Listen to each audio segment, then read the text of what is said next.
Lidice byla poklidná středočeská vesnice ležící asi 20 kilometrů od Prahy, jejíž historie sahá až do 14. století. První písemná zmínka pochází z roku 1318. Po staletí se zde žilo převážně zemědělským způsobem života.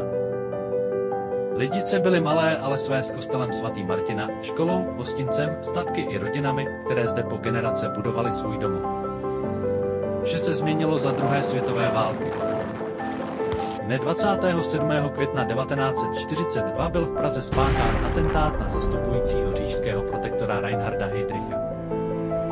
Při následné brutální odvetě nacisté hledali viníky a rozhodli se pro exemplární trest. Bez jakéhokoliv důkazu označili Lidice za obec, která atentátníky podporovala. Dne 9. června roku 1942 v podvečer byla vesnice obklíčena německými jednotkami SS, jednotkami Wehrmachtu, zeslaného a německé policie a nikdo nesměl obec opustit.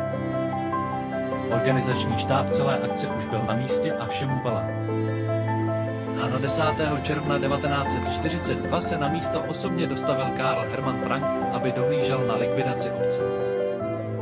S dětmi byly nejprve nahnány do místní školy, za úsvitu pak autobusy převezeny do tělocvičny Kladenského gymnázia. Mezitím byly zdi stodoly v sousedství Horákova statku obloženy slamníky a matracemi proti odraženým střelám a přichystána popravčí četa.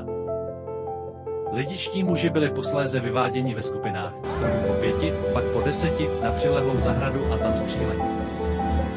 Celkem jich na tomto místě bylo povražděno 173 mužů. Nejstaršímu bylo 84, nejmladšímu bylo 14 let. Všechny domy včetně školy, kostela a fary byly polyty benzínem a podpáleny. Byly deportovány do koncentračního tábora v Ravensbrücku, kde mnohé zahynuli. Děti byly odděleny od matek, některé byly vybrány na poněmčení, většina ostatních zavražděna plynem ve vyhlazovacím táboře Chelmno. V následujících týdnech a měsících byly zbytky vypálených budov vyhozeny do povětří, zničen hřbitov, vykáceny stromy, mimo jediné hrušně nedaleko potoka, která byla Němci považovaná za uschlou, sutí zavezen pod horu Rybník a vše srovnáno k nepoznání. Od vozu suti byla na místě zbudována polní železnice.